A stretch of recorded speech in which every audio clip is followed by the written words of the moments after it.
Alors d'abord, il y a des mesures d'urgence qui avaient été annoncées dès le début du confinement. Tous les commerçants de Nancy seront exonérés de taxes sur les enseignes, de taxes locales sur la publicité extérieure, de droits du domaine public et de tout ce qui leur a été facturé pendant la durée du confinement. On a décidé pour les terrasses et le domaine public d'installer aussi une gratuité tout l'été pour permettre la relance de l'activité.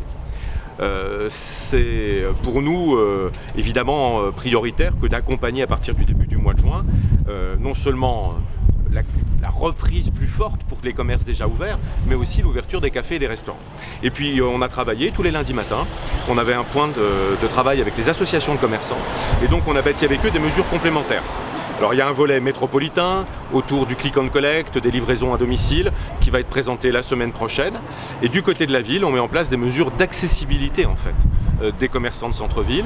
On reprend les samedis à 2 €, 2 € pour la journée entière de parking, 2 € pour un pass Stan illimité qu'on avait mis en place après les Gilets jaunes. On met en place ce qu'on appelle des after-work, c'est-à-dire le stationnement à 1 € à partir de 17 h jusqu'à 23 h. Et puis on crée du stationnement gratuit pour les clients des commerçants. C'est-à-dire qu'on est en train de distribuer des tickets de parking gratuitement donnés aux commerçants pour qu'eux-mêmes les offrent à leurs clients. Ce qui veut dire qu'aujourd'hui, quand je vais chez un client, enfin à partir de la semaine prochaine, quand je vais aller chez un commerçant nancéen, il pourra m'offrir 1 € de stationnement et comme ça, j'aurai droit à 1 heure, 1 heure et demie, 2 heures de stationnement gratuit, ce qui facilite évidemment la venue en centre-ville des habitants, on l'espère d'ailleurs, pas seulement de Nancy, mais de toute la Lorraine. On a décidé que, comme je l'ai dit, les exonérations de taxes sont pour toute l'année 2020. Les terrasses gratuites, c'est au moins l'été 2020 et ensuite elles sont à demi-tarif pour aider vraiment les cafetiers et les restaurateurs. Et ces mesures stationnement dureront toutes jusqu'au 31 décembre 2020 au moins.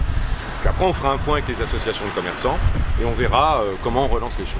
Ce départ, il y a deux actions à avoir. Il y a des actions qui ont été faites auprès des commerçants. On a été proche d'eux en fait durant toute la période de confinement. On a beaucoup travaillé par visioconférence, par newsletter pour leur donner toutes les informations, leur expliquer également les différents protocoles sanitaires en fait qui étaient mis en place.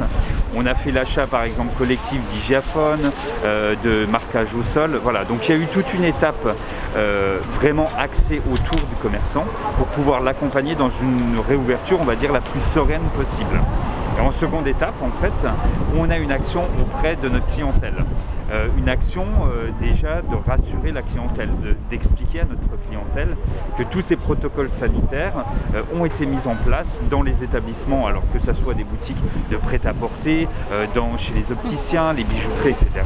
Que ce protocole va être mis en place également chez les cafetiers, les restaurateurs, et que les achats peuvent se faire en toute sécurité. Ensuite, on a travaillé bien évidemment avec la métropole, avec la ville de Nancy, à cette fameuse plateforme numérique, parce qu'on est conscient que les modes de consommation évoluent et ont évolué et vont évoluer vers des achats en fait où la personne n'hésite pas à aller sur les sites internet. Donc on va avoir une plateforme dédiée en fait au Grand Nancy.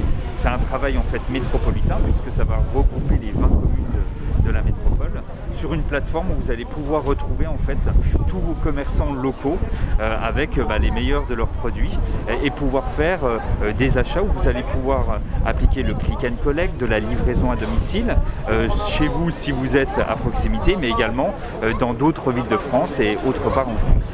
Ensuite, il y a tout un travail bien évidemment de sensibilisation au niveau de la clientèle, de acheter local, permettre de faire vivre en fait le commerçant qui est là depuis des années, qui a subi des difficultés durant cette période de confinement.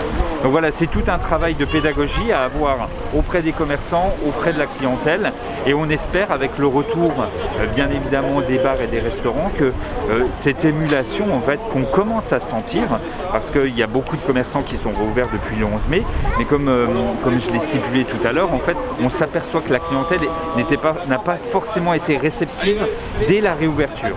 Donc là on espère qu'avec les bars et les restaurations, les bars et les restaurants, l'ambiance de la ville va s'alléger on va dire, et que la clientèle va être de retour en fait dans nos établissements.